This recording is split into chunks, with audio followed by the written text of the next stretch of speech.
Dans la vie de Jésus, la transfiguration a laissé transparaître l'aube de la résurrection.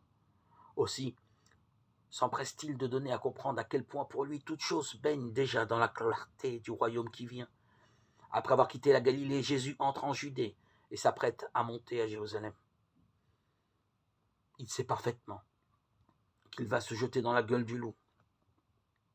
Mais il est décidé à affronter, dans un ultime combat, les pharisiens, résolus à le faire mourir. Cette montée vers la ville qui tue les prophètes, Matthieu 23, 37, est pour lui une occasion de mettre plus vivement en lumière son propre mystère.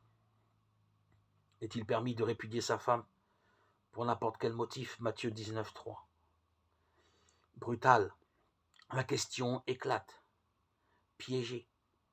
Voilà Jésus jeté bien malgré lui en plein cœur des discussions rabbiniques entre les écoles de Shammai et de Hillel, qui divergeaient sur l'interprétation stricte ou large à donner de la permission de répudier, contenue dans le Deutéronome 21, 10. Ainsi apostrophé, Jésus ne se laisse pas entraîner sur ce terrain miné. D'un simple mot dès l'origine, il fait basculer le début sur un tout autre plan.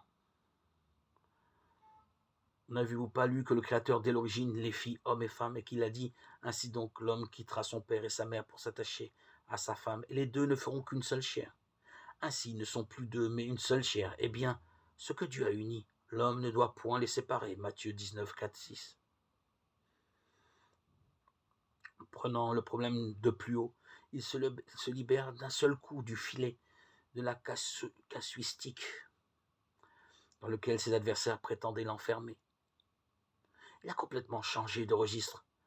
L'interprétation de la loi écrite est sans intérêt pour lui, et il invite ses interlocuteurs à contempler le dessein de Dieu en sa source.